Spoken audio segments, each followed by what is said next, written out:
Yeah, you can leave that on your hands till tomorrow. Hot water and soap, every bit of it comes off.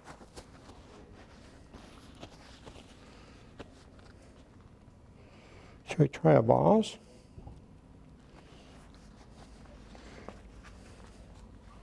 George Freeman, I was over at his place Saturday, and he was kind enough to give this to me, just for this purpose. Thank you, George. You still here?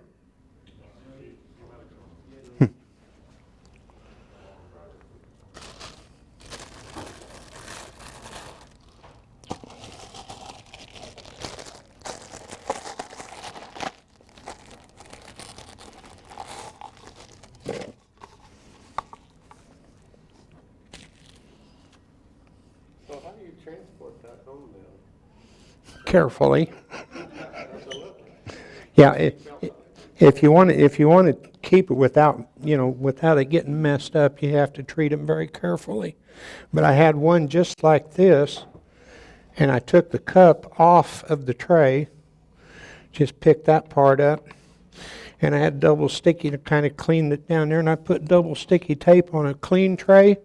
Then I put that cup on a clean tray, and I set it on the floorboard, and I got all the way home without messing it up.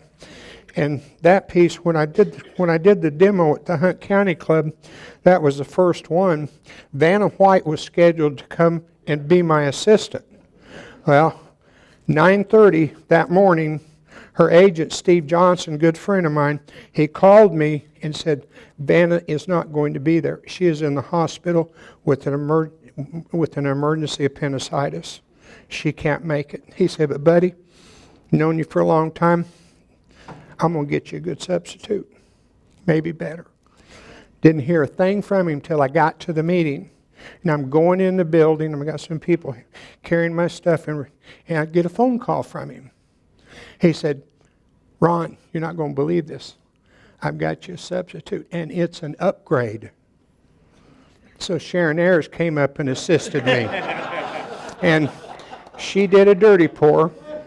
I managed to get it home without messing it up. I made a box for it, put a finial on the top of it, set it on there, and then when I at one of the Dallas Club meetings recently, I gave it to her as the Vanna White Substitute Award. Yeah, she had fun with that.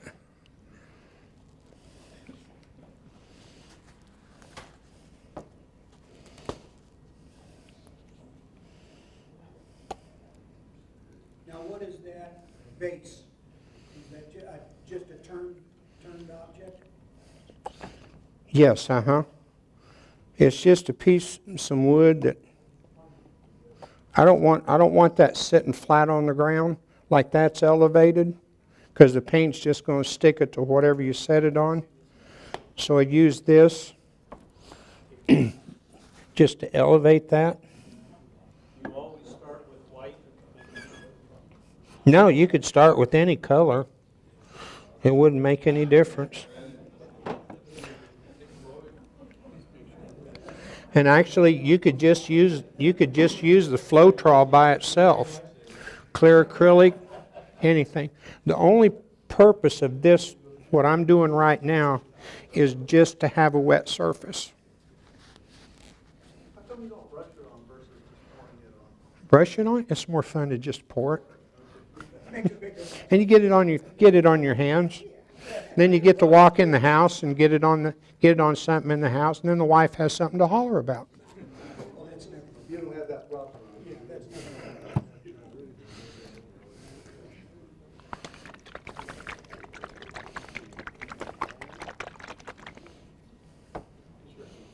How about some green on top?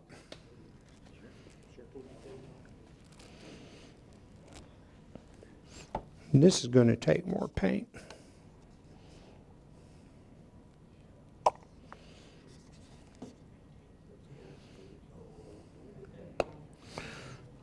How much paint to use when?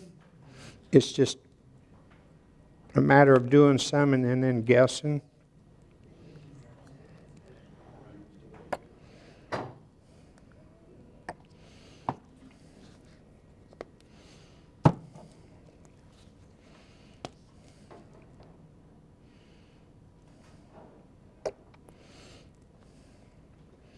We don't want any black on this one, do we?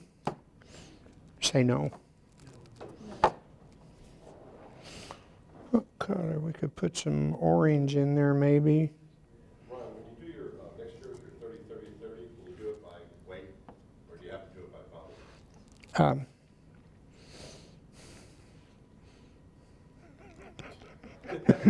A third. You can do it by weight, but that's way overkill. It doesn't have to be done by weight. If you're anywhere in the same market, you know, on the same block, it's okay. It will work. There was a third paint, Floetrol and denatured out. Mm-hmm. Or your Everclear. Pardon? And see, Everclear is the same thing as denatured alcohol. Denatured alcohol, they put a nasty substance in there that'll make you sick and throw up if you drink it. Well, that's an Everclear. Yeah, otherwise denatured alcohol is just Everclear. But you're right, I think the Everclear would make you sick too.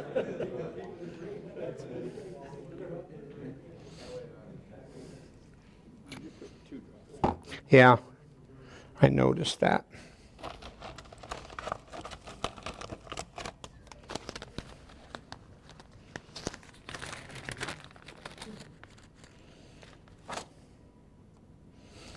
If green's on the top, who's next? Yellow? Good choice.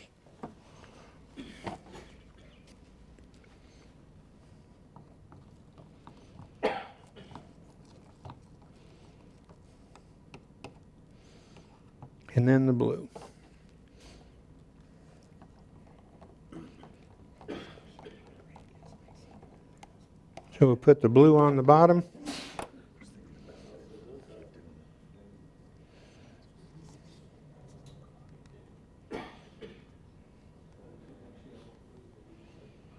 So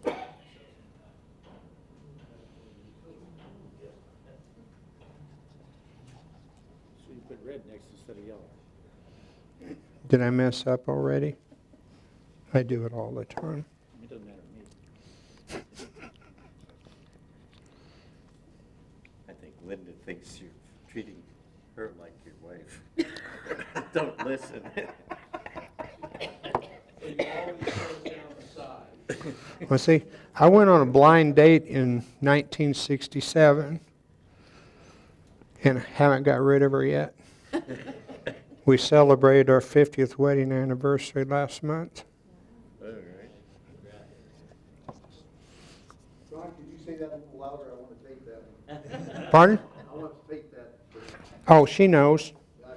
She knows. She likes to hear it. Yeah.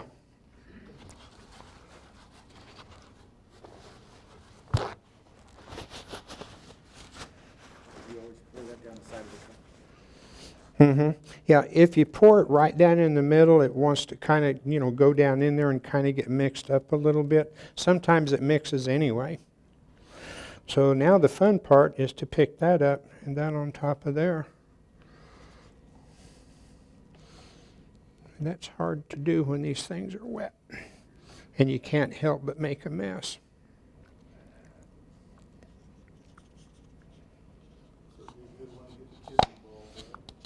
Pardon? I need that sitting right in the middle.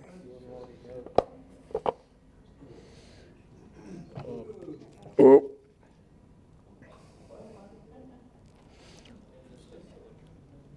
That's why you always use plenty of paint.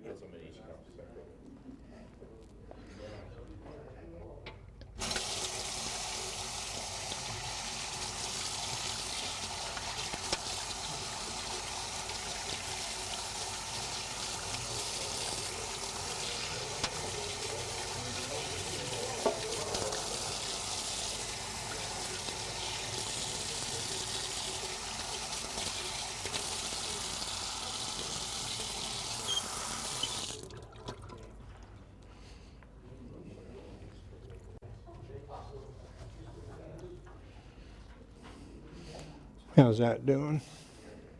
It's not coating this side. Yep.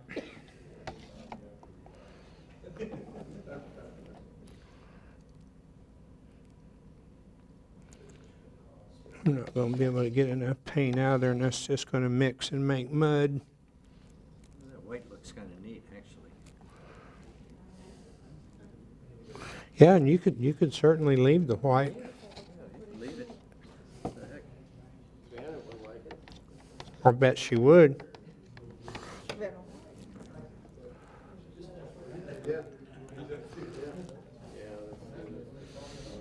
Yeah, that's just kind of making mud out of it.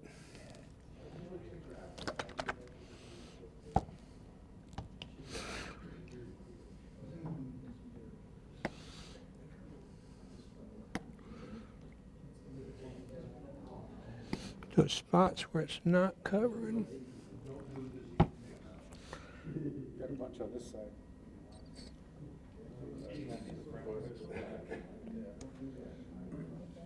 Then see that bottom down there doesn't want to cover either.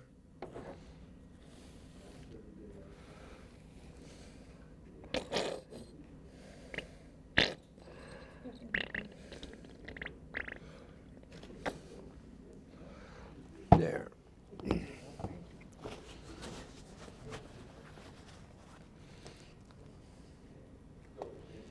Once you start the process of putting it on your wood, is there any way to, and you reach a point where, boy, you really like the colors that are there, Mm-hmm. can you stop it, or is it just gonna go? No, it's going to go. Okay. Yeah, there's no stopping it.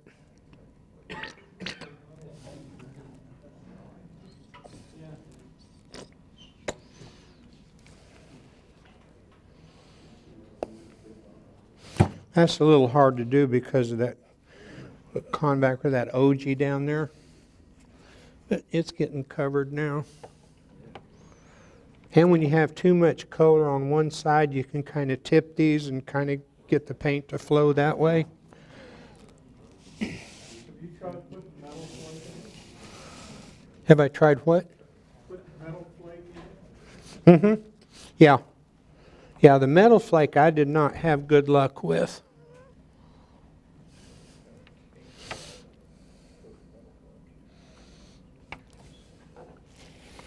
And I tried using the metallic acrylics, and that didn't work very well for me.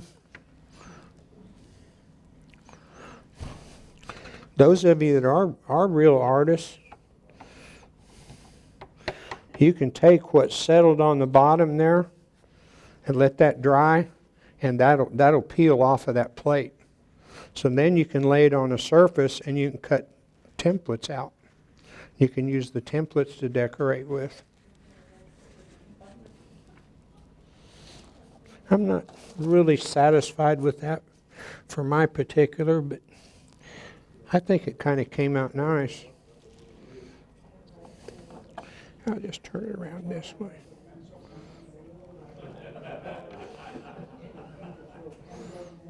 That side back there got a little milky.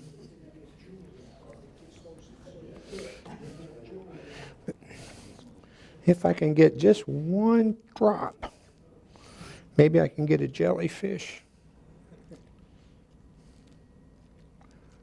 One drop. Oh, that's way too much.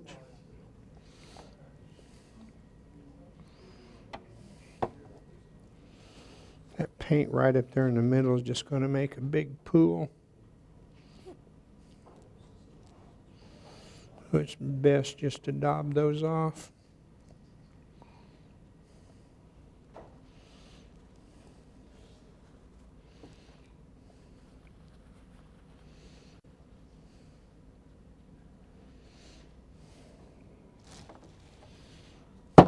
That porch facilitated drying a little faster? See where that silicone went right there? Yeah.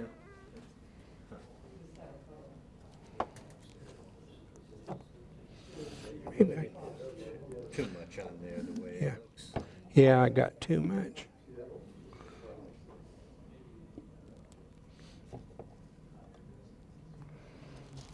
You can go back and play with on a flatter surface. It works a lot better. Well, something on here, if I'd have done the little silicone drop here and there, it produces an object that really looks like a jellyfish.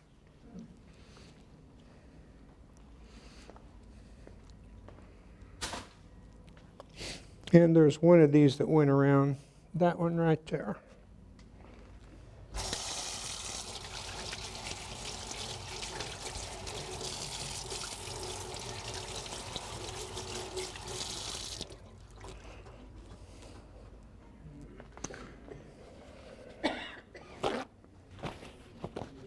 When I first started playing these with doing hollow forms like that, I just bought little glasses at the dollar store, and I roughed it down with 2000 grit paper, a sandpaper, just I wanted the paint to stick to it, and I started using those, and they worked out just fine. So acrylic will literally stick to just about any surface there is. It'll stick to everything.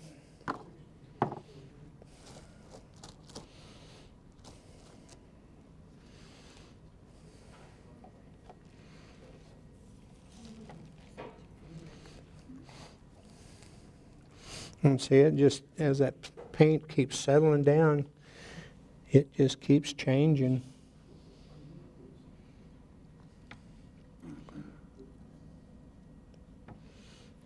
Those big drips down there are a nuisance when you've got the thing all finished.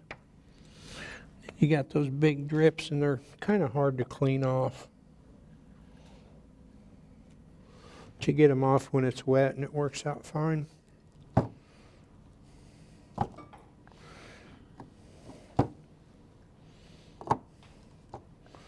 You just put those away in the trash can. Clean off the palette here a little bit.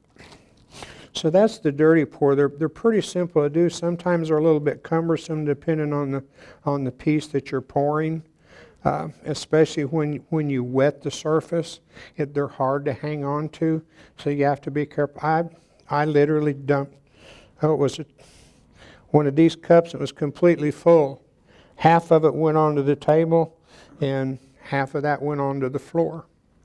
About that time, my wife walked around the corner, and I'm in the dining room. She did not smile at me. She didn't say a word. She just turned around and walked away.